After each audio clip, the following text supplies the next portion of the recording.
In this video, we'll be showing you how to create a new outpatient referral and add this to an existing episode of care. All SOPs for this process can be found via the EPR SOPs desktop icon. Once you've double-clicked onto the icon and navigated through to the appropriate trust, you can either locate the appropriate SOP by going into the applicable section, or you can do a document quick search located at the top of the screen. All titles for the SOPs covered within this video will be provided in the description box below, as well as timestamps if you wish to skip to this section. Now, to begin this process, you will need access to PM Office and ensure you have full smart card access to this system. This video does assume the user has had the appropriate training before conducting this process with no supervision required. In Access Management Office, PM Office, you will need to navigate to the left-hand top side of the page and click on the conversation band, and then locate and navigate to the action type Outpatient Referral List. Next, you're presented with a search dialog box with search fields such as NHS number, MRN. You have demographic search fields like surname, first name, gender, date of birth, and then you have a patient demographic search box at the bottom and information panes on the right hand side. So firstly, you need to search for your patient who you are trying to register. Searching for the patient locally in the EPR system with a new referral you're trying to register. To search for the patient locally, you can use the NHS number, the MRN number, surname, first name, date of birth. I'm going to use the NHS number.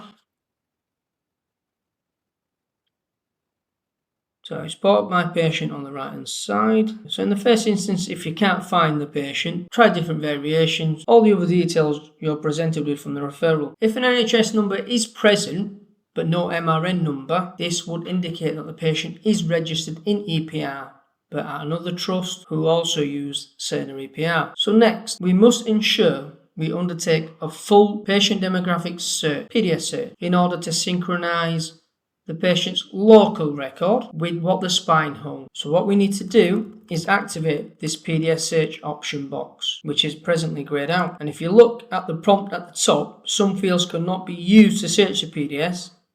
It is telling us that the MRN number and the NHS number fields won't allow us to search for the patient using the PDS function. What we need to do is pop in surname, gender, and date of birth. And in some instances, you can add a first name to trigger a PDS trace. I have entered the surname, gender, and date of birth. And to narrow the trace down for the PDS, I have entered a first name.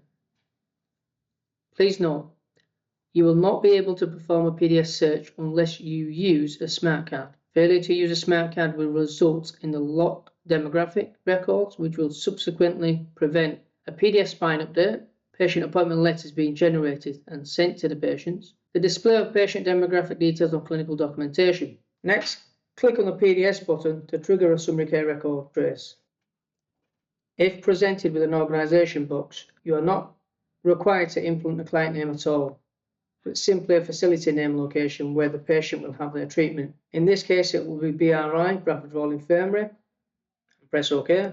Next, you may have one or more persons with the same name. Please ensure you highlight the correct patient by verifying this by the NHS number and the address. You can highlight and select. Once the information is retrieved from the spine, you may be presented with a PDS discrepancy screen. This is intended to highlight specific demographic differences between the SCR spine and the EPR local record. The left-hand part of the screen, namely local person, relates to demographic information in EPR, and the right-hand side of the screen, namely PDS person, relates to information stored on the spine. Please note, you will not receive PDS notifications if a patient's GP changes. This information automatically pulls into the patient's EPR record, as long as there are no exception messages in EPR. In addition, next of kin, parent guardian, or emergency contact information is not shared with the spine. It is local to EPR only.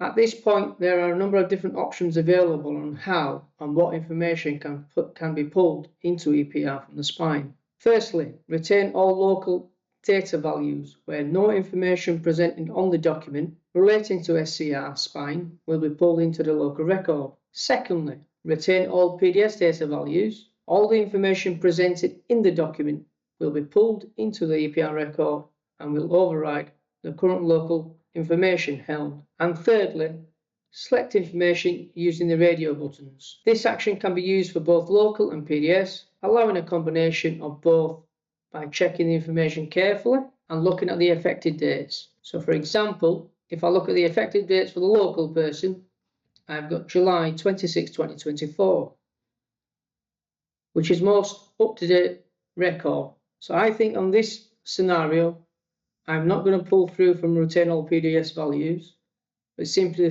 retain all local values going by the affected date. Please note, the back button at the bottom right hand side can be used to back out of this synchronization and attempt to trace the patient record again. However, selecting the back button does not cancel a PDS discrepancy notification. It merely delays the required above actions. When satisfied with the selections you have made, simply select Update. Once registration synchronization of a patient has taken place, you will return to the initial PDS dialog box and proceed to add encounter from the bottom right hand side.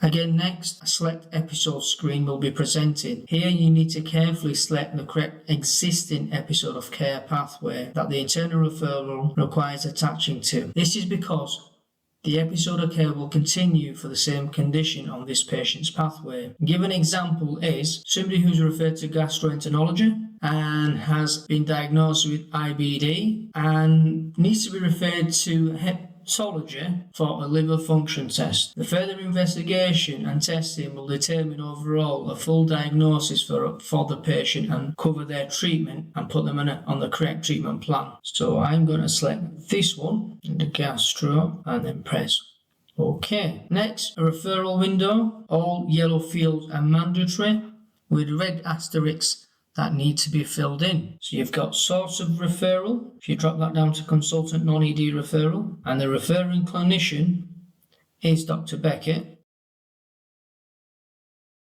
Referral received date, normally a date on the letter or when the referral was received. I'm just going to put today's date. And the next field, consultant is set to pool.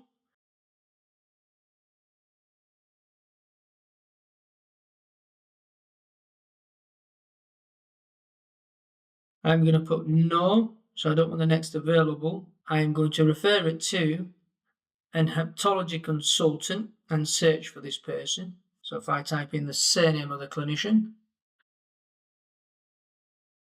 and I've got Solomon Murray.